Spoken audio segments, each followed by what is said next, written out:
to be detached from the world, in the sense that Buddhists and Taoists and Hindus will often talk about detachment, does not mean to be non-participative. You can have a sexual life very rich and very full, and yet all the time be detached. By that I don't mean that you just go through it mechanically and have your thoughts elsewhere. I mean a complete participation, but still detached. And the difference of the two attitudes is this. On the one hand, there is a way of being so anxious about physical pleasure, so afraid that you won't make it, that you grab it too hard, that you just have to have that thing. And if you do that, you destroy it completely. And therefore, after every attempt to get it, you feel disappointed. You feel empty, you feel something was lost. And therefore you want it again. You have to keep repeating, because you never really got there. And it's this that is the hang-up. This is what is meant by attachment to this world, in an evil sense. But on the other hand, pleasure in its fullness cannot be experienced when one is grasping it.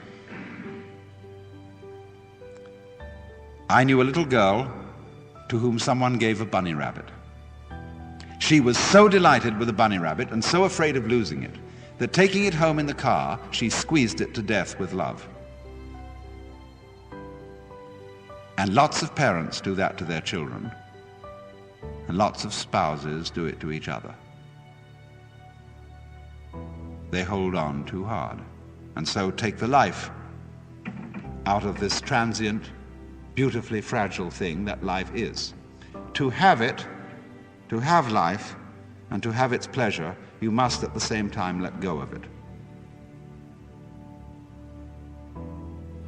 And then you can feel perfectly free to have that pleasure in the most gutsy, rollicking, earthy, lip-licking way. One's whole being taken over by a kind of undulative, convulsive ripple, which is like the very pulse of life itself. This can happen only if you let go.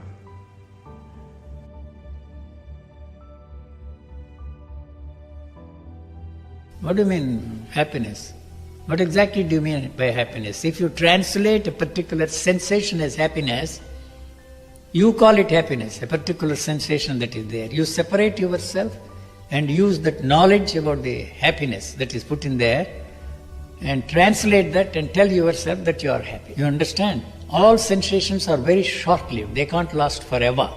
So the moment you separate yourself from a particular sensation and tell yourself that you are happy, the demand to keep that going longer than its duration of life is inevitable. So what all you are doing to stretch that and keep that going on and on has turned that into the opposite unhappiness. You are stuck with unhappiness. Same is the case with the pleasure. You want to be in that state of pleasure all the time. It is just not possible. So you are turning pleasure into pain.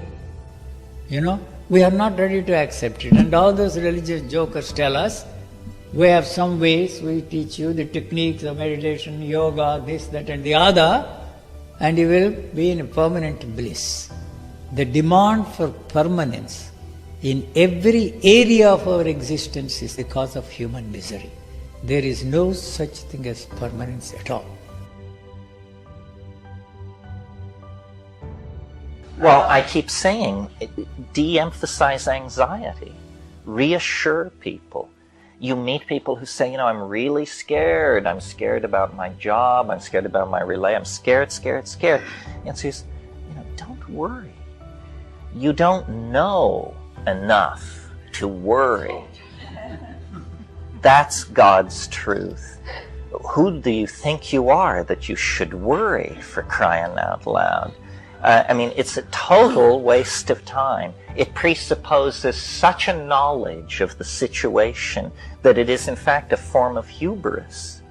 You know, no, what you do is just pay your bills and, you know, pack heat if you need to, and don't worry. That's all.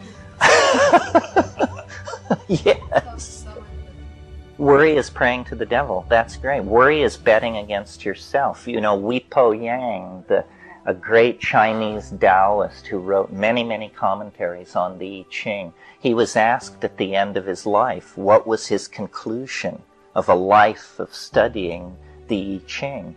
And he said, worry is preposterous.